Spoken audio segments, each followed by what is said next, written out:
Retour sur le plateau avec notre invité, Jules Guizet. Nous recevons ce soir le président de la Fédération tchadienne de football, M. Mokhtar Mahmoud. Une fois de plus, bonsoir, M. le Président. Bonsoir. Le football tchadien, on n'en parlera jamais assez. L'équipe nationale des Sao de moins de 23 ans vient d'être éliminée par les Lionceaux du Cameroun pour le compte de la CAF. Monsieur le Président, qu'est-ce qui explique selon vous les éliminatoires, les éliminations quasi répétitives des Sao du Tchad version football? Merci. D'abord, le football n'est pas mathématique. Pour jouer au football, il faut avoir des joueurs compétitifs. C'est ce qui a fait que chez nous au Tchad, on joue un peu moins. Alors là, pour compétir, c'est un peu difficile. Et dans ces cas précis, je vous dis que le Cameroun n'est pas comparable au Tchad en matière de football. C'est des nations qui évoluent vraiment différemment. Donc, personnellement, je suis fier de la prestation de U23 pour le match retour. Et en match aller, le Cameroun a aligné plus de 20 joueurs professionnels et que nous avons pu aligner un seul professionnel qui joue en Italie et qui a moins de 23 ans.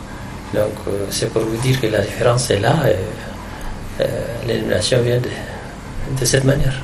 Monsieur le Président, pensez-vous également qu'en 2 semaines de mise au vert, une équipe peut bien vraiment préparer cette compétition de cette envergure?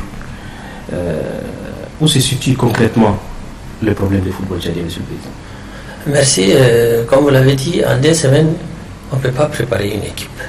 Comme je l'ai dit plus tôt, d'abord, pour préparer une équipe nationale, il faut un championnat qui joue en temps plein.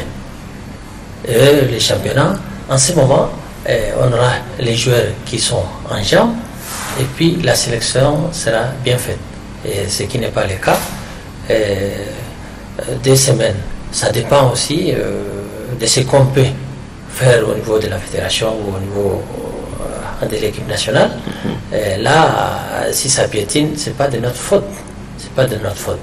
Je vous dirais tout simplement que cette affaire de football, et ça fait longtemps, et dans le quinquennat passé, le chef de l'État a construit plus de 10 quelques stades qui sont construits à 80%. Le chef de l'État a créé des caisses pour soutenir la jeunesse et les sports. Et ça a capoté. Donc la question doit être posée à ceux qui ont fait capoter tous ces projets et qu'aujourd'hui ça ne joue pas.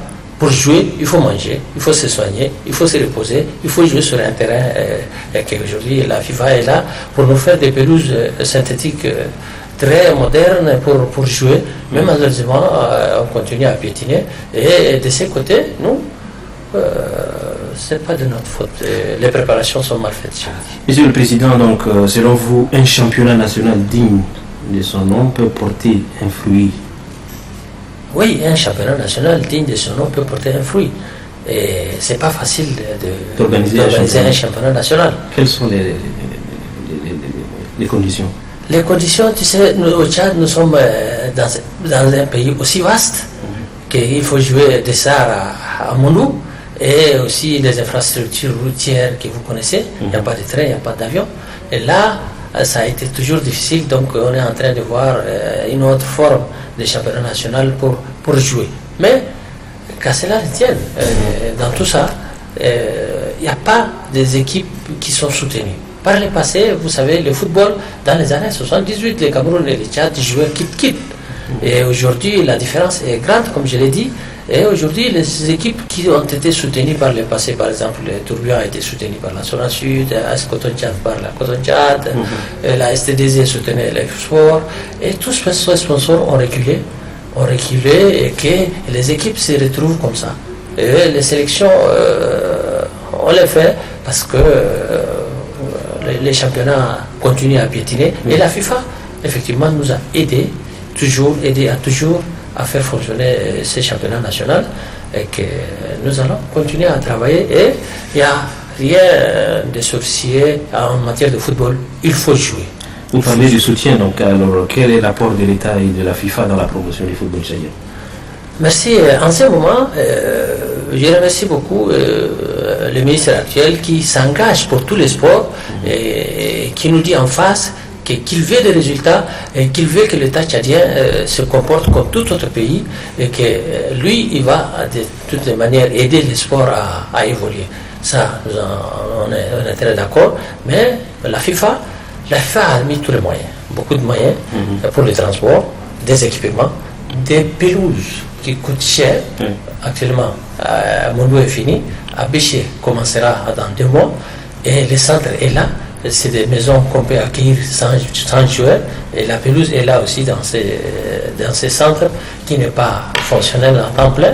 Et dans tous les pays, aujourd'hui nous avons commencé à la base. Si on parlait de U17, U20, U23, c'est qu'aujourd'hui l'équipe nationale qui a été sanctionnée, après 2019, on aura beaucoup de joueurs qui auront fini leur carrière déjà. Donc ces chiens, cette U17, 20, 23, les remplacent. C'est ça le secret. Donc dans tout le pays, et là, dans tous les pays, ils ont des centres pour faire des regroupements, et c'est là où ils se soignent, ils prennent des cours, et c'est là où ils s'entraînent beaucoup, et les équipes nationales sont construites de cette manière. Monsieur le Président, pour finir, un mot sur le programme Forward FIFA qui offre plusieurs avantages pour le football. Justement, c'est ça le Forward. Le FIFA, comme je vous l'ai dit, aujourd'hui, on a une pelouse qui finit à Mondou, l'autre commence à Abéché. On a inauguré il n'y a pas longtemps pour les centres ici. En ces centres, il y a plusieurs constructions qui ont été faites. La FIFA continue à nous aider à jouer ces championnats, imaginez un peu, à continuer à se... Quand nous avons fait des plaidoyers pour dire qu'on a été sanctionné par la CAF à cause d'un déplacement de notre équipe nationale pour aller jouer un seul match, et nous avons été sanctionnés.